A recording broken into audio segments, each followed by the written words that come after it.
ہمارے ملک کے حکمران جلسوں پر جلسے کر رہے ہیں، اجلاس پر اجلاس کر رہے ہیں، اور یہاں شہر قائد میں وارداتوں پہ وارداتیں ہو رہی ہیں۔ وارداتوں کے دوران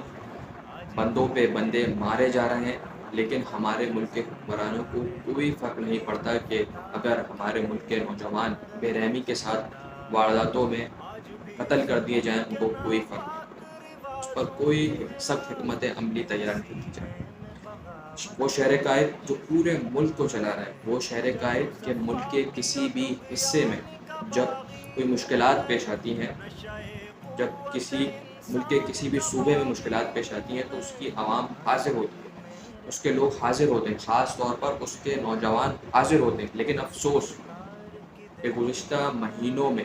شہر قائد میں وارداتوں میں بے رحمی کے ساتھ ہمارے نوجوانوں کو قتل کیا گیا، سروں پہ گولی مار کر قتل کیا گیا وارداتوں کے دوران، لیکن افسوس اس پر کوئی سخت حکمت عملی تیار نہیں کی گئی۔ ہفتے کے روز شہر فیصل پر عفان، ہمارے شہر قائد کے نوجوان ہمارے بھائی عفان احمد کو گولی مار دی۔ ہمارے اس بھائی کی 2 مہینہ پہلے شادی ہوئی تھی اور آج بروز اتوار عمرے کی ادائیگی کے لیے ملک جانا تھا۔ اسی طرح ہمارے شہر کے بہت سے پڑھے لکھے نوجوان اور نوجوانوں کو گزشتہ مہینوں ہم سے چھین لیا گیا، بے رحمی کے ساتھ ان کو قتل کر کے ہم سے چھین لیا گیا، لیکن افسوس کہ اس پر پھر بھی اس پر کوئی حکمت عملی، سخت حکمت عملی تیار نہیں کی گئی کہ اس چیز کو کس طریقے سے قابو کیا جا سکے۔ ایک ماں سے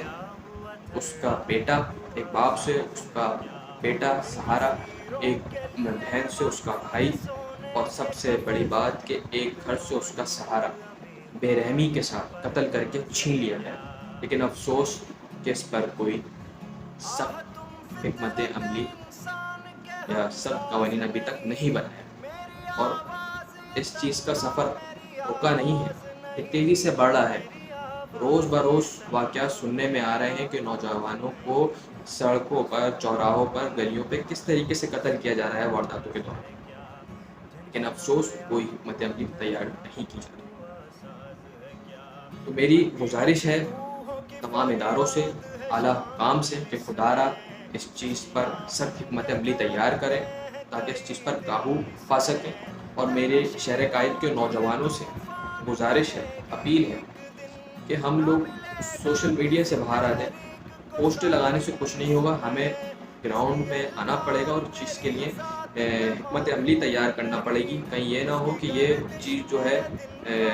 اور بڑھ جائے اور ہمارے سروں سے گزر جائے۔ تو وہ نوجوان جو جن کے پاس کوئی بھی ایسی حکمت عملی ہے، کوئی ایسا آئیڈیاز ہے کہ جن کو ہم ٹاؤن کی سطح پر، یو سی کی سطح پر امپلیمنٹ کر کے اس چیز پر قابو پا سکتے ہیں، تو خدا را مجھے ضرور بتائیں۔ انشاءاللہ تعالیٰ ہم اعلیٰ حکام تک، اعلیٰ اداروں تک اس چیز کو پہنچائیں گے اور ان سے پرزور اپیل کریں گے کہ اس چیز کو امپلیمنٹ کرنے میں ہماری مدد کریں۔ اللہ حافظ۔ پاکستان زندہ باد۔